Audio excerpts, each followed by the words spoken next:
ایک عورت عراق سے آئی، اس کی 5 یتیم بچیاں تھیں تو اسے ضرورت تھی وظیفے کی۔ اس نے آ کے پوچھا حضرت عمر بن عبدالعزیز کا گھر کہاں؟ تو لوگوں نے فرمایا وہ سامنے جو ٹاٹ اور بوریے کا پردہ لٹک رہا ہے وہ عمر بن عبدالعزیز کا گھر ہے۔ دروازے پہ دستک دی تو ایک عورت اندر برتن دھو رہی تھی۔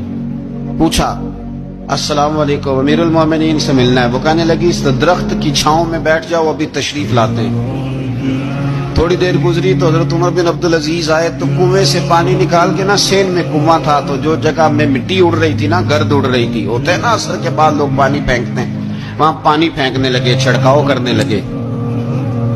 تو تھوڑی تھوڑی باتیں وہ خاتون آپ سے کرنے لگی تو وہ جو عورت آئی تھی نا وہ کہنے لگی تم غلام سے باتیں کر رہی ہو، تمہیں پردہ کرنا چاہیے۔ وہ کہنے لگی یہ غلام نہیں، یہ میرے شوہر ہے اور یہ امیر المومنین عمر بن عبدالعزیز۔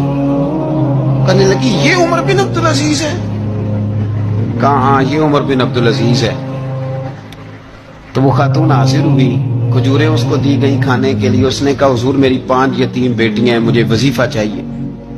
جناب عمر بن عبدالعزیز نے ایک بیٹی کا نام پوچھا، ولدیت پوچھی، وظیفہ لکھا۔ عورت کہنے لگی اللہ تیرا شکر ہے میری بچی کا وظیفہ لگ گیا۔ دوسری کا نام پوچھا، ولدیت پوچھی، عمر پوچھی، وظیفہ لگایا۔ اللہ تیرا شکر ہے میری یتیم بچی کا وظیفہ۔ 4 بچیوں کے وظیفے عمر لکھتے رہے، خاتون اللہ کی حمد کرتی رہی۔ 5ویں کا لکھنے لگے تو کہنے لگی میں نے زمانہ بڑا دیکھا ہے پر عمر بن عبدالعزیز تیری طرح کا بندہ نہیں دیکھا۔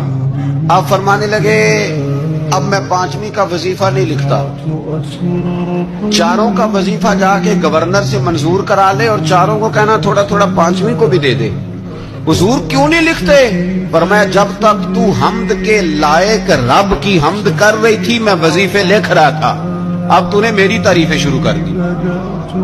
اپنی تعریف پر کیسے وظیفہ لکھوں؟ وہ تو حمد کے لائق ہے، اس کی حمد ہونی چاہیے، لیکن میں اپنی تعریف پر، اپنی خوشامد پر میں نہیں لکھتا۔ جا اللہ تعالیٰ تیری لیے بہتری کرے۔ وہ خاتون کہتی ہے میں وہاں سے آئی، مجھے مہینوں لگ گئے، سفر لمبا تھا۔